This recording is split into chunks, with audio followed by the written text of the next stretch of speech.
Hola amigos, permítanme presentarles mi proyecto final. Hola, mi nombre es Bardia, soy un estudiante de Port Moody, soy un parte del programa de BI.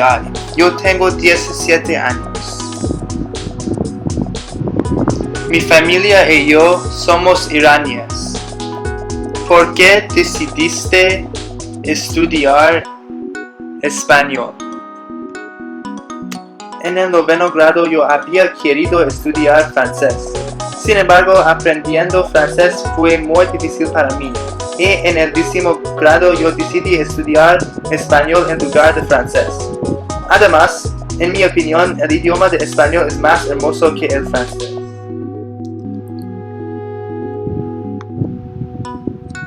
¿Cómo fueron tus primeros días en la clase de español? ¿Qué recuerdas? Mis primeros días fueron muy divertidos. Me sentí muy feliz de que ya no lo necesitaba aprender francés.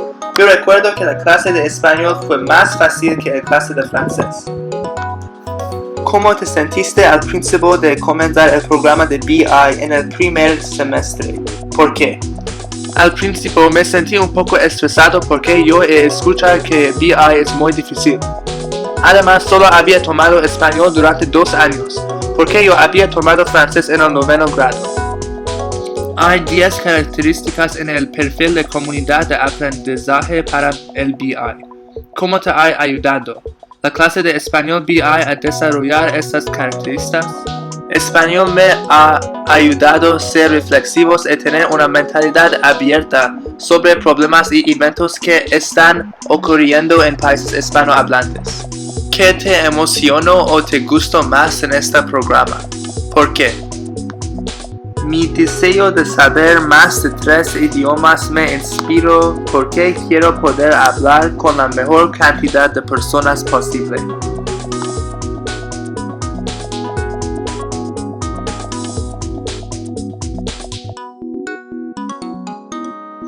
¿Qué tema cultural encontraste más interesante? ¿Por qué? En mi opinión, la ciencia y la tecnología fue muy interesante porque soy un geek y me gusta leer sobre avances y desarrollos en tecnología. ¿Qué te desafió más en esta clase? ¿Cómo lo enfrentaste o qué harías diferente si pudieras repetir el programa otra vez? ¿Qué consejos o estrategias para aprender, estudiar y manejar el tiempo les darías a los estudiantes del próximo año para tener éxito en este programa? Aprender gramática fue muy difícil para mí. Si volviera a tomar este curso, leería más. Si hubiera leído más, aprender gramática sería más fácil. Te sugiero que lees más, leer durante 30 minutos cada día. ¿Cómo usarás español en el futuro? Utilizaré español cuando yo viajo a países hispanohablantes. ¿Cómo te sientes hoy que ya has terminado tu clase de español? Me siento feliz de haber terminado la clase de español. BI español fue estresante porque había mucha tarea. Quiero aprender más español en el futuro, pero estoy feliz de poder tomar un descanso ahora. Gracias por su atención.